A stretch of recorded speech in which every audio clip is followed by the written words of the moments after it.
ইণ্ডোনেছিয়াত অসমৰ ভবিনাম খেলুৱৈয়ে উৰুৱালে ভাৰতৰ বিজয় ধ্বজা। অষ্টম ভবিনাম বিশ্ব চেম্পিয়নশ্বিপত পাপু আহমেদৰ ব্ৰোঞ্জ জয়। অসম ভবিনাম সন্থাৰ শুভেচ্ছা। যোৱা 1 পৰা 8 নৱেম্বৰলৈ ইণ্ডোনেছিয়াৰ বালিত অনুষ্ঠিত হৈছে অষ্টম সংখ্যক ভবিনাম বিশ্ব চেম্পিয়নশ্বিপ। এই আন্তঃৰাষ্ট্ৰীয় প্ৰতিযোগিতাত ভাৰতীয় দলক প্ৰতিনিধিত্ব কৰিছে অসমৰ 3 খেলুৱৈয়ে। তেওঁলোক হ'ল ক্ৰমে পাপু আহমেদ, পাপু ভৰালী আৰু ৰাজু গগৈ। ভাৰতীয় ভবিনাম দলৰ প্ৰশিক্ষক হিচাপে দায়িত্ব পালন কৰিছে ভবিনাম এছ'চিয়েশ্যন অৱ ইণ্ডিয়াৰ উপসভাপতি তথা অসম ভবিনাম সন্থাৰ সম্পাদক পাপু খানে। মঙলবাৰে সুদূৰ ইণ্ডোনেছিয়াৰ পৰা ভাৰত তথা অসমলৈ আহিল এটা ভাল খবৰ। ভাৰতীয় দলৰ হৈ চলিত ভবিনাম বিশ্ব চেম্পিয়নশ্বিপত প্ৰথমটো পদক অৰ্জন কৰিছে অসম সন্তান পাপু আহমেদে। ফাইটিং শাখাৰ -45 কেজিত ব্ৰোঞ্জ জয় কৰে পাপু আহমেদে। 26খন দেশৰ খেলুৱৈৰ সমাৱেশ ঘটা এই প্ৰতিযোগিতাৰ নিজা শাখাৰ কোৱাৰ্টাৰ ফাইনেলত থাইলেণ্ডক পৰাস্ত কৰি ছেমিত উপনীত হয় পাপু আহমেদ। ছেমি ফাইনেলত ফিলিপাইনছৰ হাতত পৰাভূত হোৱাৰ পাছত ব্ৰোঞ্জ পদক অৰ্জন কৰি ক্ষান্ত থাকিল অসমৰ পাপু আহমেদ। ইণ্ডোনেছিয়াৰ মাটিত ভাৰতক পদকৰ উপহাৰ দি আনন্দিত হৈ পৰিল নলবাৰী মোকালমোৱাৰ পাপু আহমেদ। ডিঙিত ব্ৰোঞ্জৰ মেডেল পিন্ধি হাতত ভাৰতীয় ৰাষ্ট্ৰীয় পতাকা লৈ পাপুৰ মুখত বিৰিঙিল প্ৰাপ্তিৰ হাঁহি।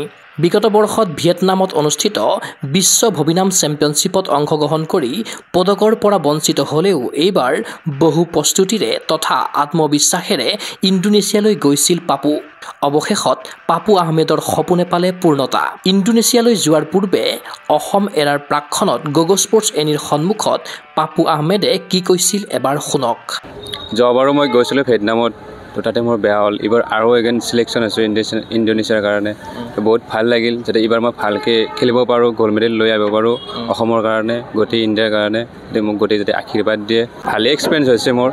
এইবাৰ যাতে সেই ভুলখিনি নকৰোঁ, যোৱাবাৰ যিখিনি ভুল হৈছিল এইবাৰ যাতে ভালকৈ খেলিব পাৰোঁ, যাতে মেডেল লৈ আহিব পাৰোঁ অসমৰ কাৰণে। ইফালে অষ্টম সংখ্যক ভবিনাম বিশ্ব চেম্পিয়নশ্বিপত পদকজয়ী পাপু আহমেদক শুভেচ্ছা জ্ঞাপন কৰিছে ভাৰতীয় ভবিনাম দলৰ প্ৰশিক্ষক পাপু খানে।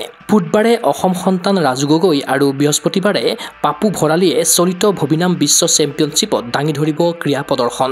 ক্ৰীড়া অনুৰাগীৰ আশা অষ্টম ভবিনাম বিশ্ব চেম্পিয়নশ্বিপত অপ্ৰতিৰোধ্য হওক ভাৰতীয় ভবিনাম দল। পদক জয়েৰে দেশ তথা ৰাজ্যক গৌৰৱান্বিত কৰক অসমৰ খেলুৱৈয়ে।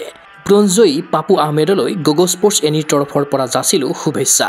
নিউজ ডেস্ক ৰিপৰ্ট, গগো স্পৰ্টছ এনি। ফিজিকেল এডুকেশ্যন বিষয়ত ডিগ্ৰী পাঠ্যক্ৰমৰ কাৰণে অসম তথা উত্তৰ পূৰ্বাঞ্চলৰ প্ৰথমখন শিক্ষানুষ্ঠান অভিৰুচি ইনষ্টিটিউট অৱ ফিজিকেল এডুকেশ্যন।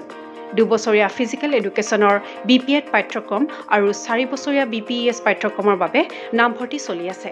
বিতংকৈ জানিবৰ বাবে আজি যোগাযোগ কৰক। যোগাযোগৰ নম্বৰসমূহ হৈছে 9335100098, 700222 33540, 88765210998, ৱেবছাইট www.aipguwahati.in।